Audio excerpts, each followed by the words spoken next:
Today we're reading Ezekiel chapters 20 and 21.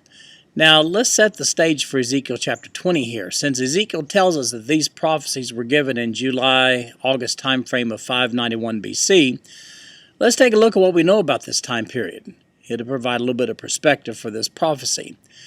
After having considered Ezekiel's previous prophecies concerning the imminent fall of Jerusalem, these elders that were in exile, they still had hope that Jerusalem would still be able to beat the inevitable, that being their fall to Babylon.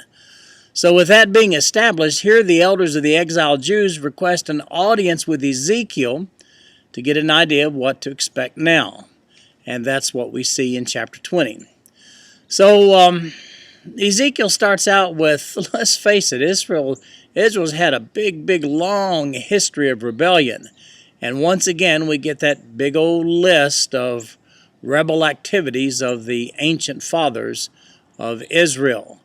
And Ezekiel gives the familiar history of Israel's repeated rebellion against God all over again. Finally, Ezekiel asks these exiled Jewish leaders the big question. Do you corrupt Jewish leaders still have the audacity to inquire regarding the legitimacy of Ezekiel's prophecy concerning the fall of Jerusalem? They obviously expected to be delivered and prosper under the false gods brought home from other nations. That according to their own false prophets, not Ezekiel's prophecies. The bottom line is in verse 32 saying, no, that's not going to happen. Ezekiel prophesies that they will in fact fall to Jerusalem. But then he goes into a restoration. Talks about that and a fiery judgment that's coming their way is the way he ends up chapter 20. And then he gives a vivid prophecy of the fall of Jerusalem in chapter 21.